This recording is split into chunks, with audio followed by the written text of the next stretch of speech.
la fin de leurs histoires respectives ne sont pas liées, pourtant le destin tragique de Bruce Lee qui a ensuite été suivi, 20 ans plus tard, par celui de son fils Brandon Lee continue de faire parler aujourd'hui.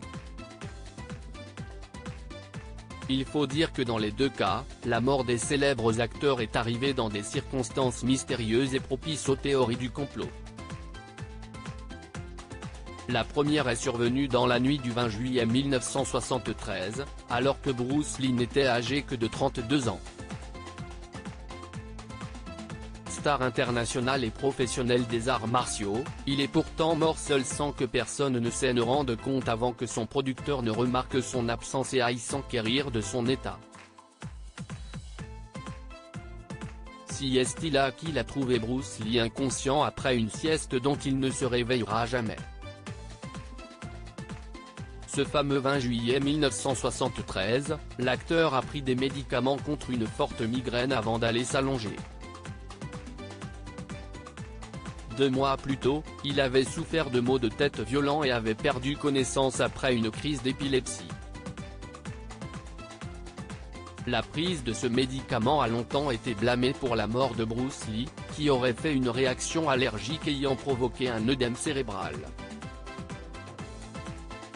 Il s'agit par ailleurs de la cause officielle de la mort de l'acteur sur son autopsie.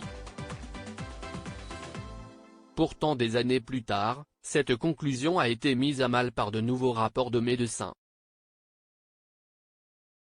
Selon ces derniers, ce n'est pas une réaction allergique à un médicament qui a provoqué la mort de Bruce Lee, mais un autre élément plus surprenant.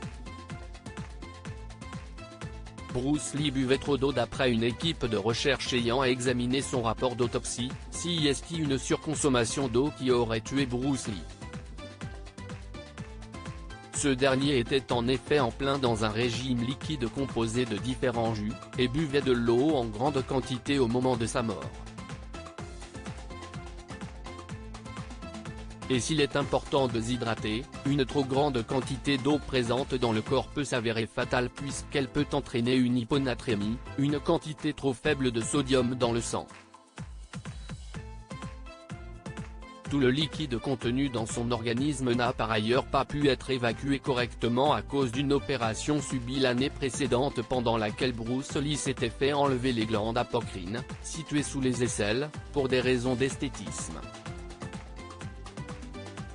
Ces facteurs, au-delà des médicaments pris par l'acteur, ont donc mené à sa mort. 20 ans plus tard, le fils de Bruce Lee a connu un sort tout aussi tragique alors qu'il n'avait que 28 ans. Le 31 mars 1993, le jeune acteur se trouvait sur un tournage du film The Crow quand il a été touché par la balle d'un pistolet en pleine scène et s'est effondré. Brandon Lee étant d'un naturel blagueur, il a fallu quelque temps à ses collègues pour se rendre compte qu'il n'était pas simplement en train de plaisanter mais qu'il était réellement inconscient sur scène.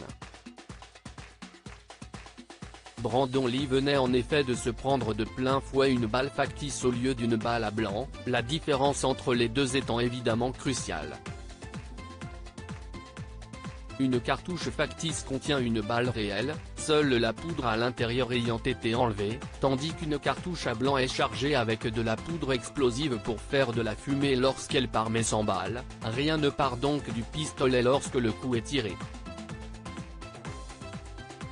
Dans le fameux pistolet tiré par l'acteur Michael Massee, The Amazing Spider-Man, The Game, 7. Se trouvait encore une cartouche factice, qui a été poussée par la détonation d'une cartouche à blanc et a touché Brandon Lee en plein abdomen. Malgré les efforts des médecins pour stopper l'hémorragie, le jeune acteur est tombé dans le coma et mort quelques heures plus tard.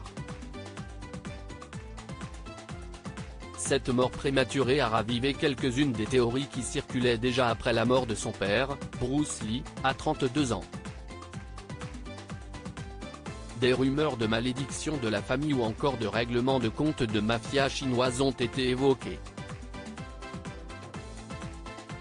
Officiellement, la mort de Brandon Lee est due à une négligence.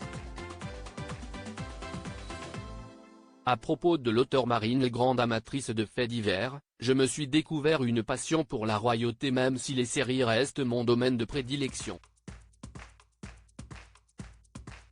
Ces derniers articles le scientifique sonne l'alerte, une bactérie mangeuse de chair se développe dans nos océans enceinte, elle rompt avec le père de son bébé après une dispute sur le futur prénom de traces de sang frais sur une tombe mène à une découverte impensable.